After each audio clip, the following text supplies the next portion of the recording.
అసలు ఏందంటే మీరు మాట్లాడేది?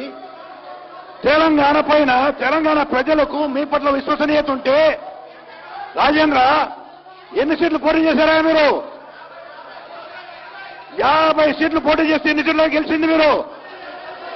పట్టుమని 10 గెలవల 50 సీట్లలో తల ఎక్కడ పెట్టుకోవాలని అర్థమవుతుందా రాజేంద్ర? నీకు తల ఎక్కడ పెట్టుకోవాలని అర్థమవుతుందా?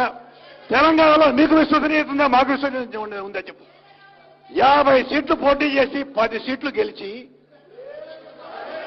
సిగ్గుపడాల్సిన అవసరం ఉంది రాజేంద్ర.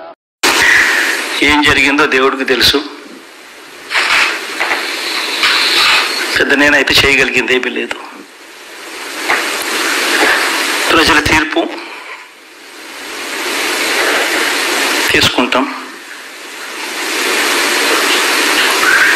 కానీ మంచి చేయడానికి మాత్రం ప్రజలకు తోడుగా ఖచ్చితంగా ఉంటాం.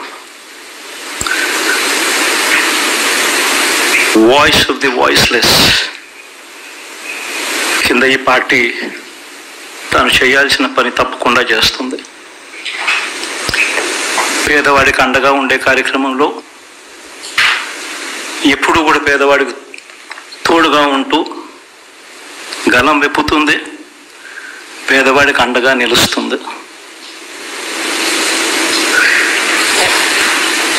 పెద్ద పెద్ద వాళ్ళ కూటమి ఇది, ఢిల్లీలో సైతం శాసించే పరిస్థితుల్లో ఉన్న కూటమి ఇది.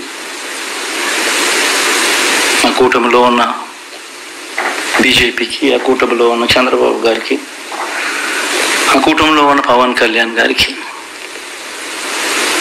అందరికీ కూడా వాళ్ళ గొప్ప విజయానికి అభినందనలు.